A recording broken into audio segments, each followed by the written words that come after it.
So we don't pierce the film, and we stick it in the microwave on high, which I'd say is 1000 watt microwave for 3 minutes, 3.5 minutes, or on high.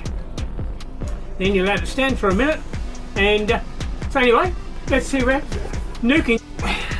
It's been nuked. I didn't see the point in showing you it being nuked in the microwave. We all know what the microwave looks like, and we all know how they work. So in interest of editing, I did it this way.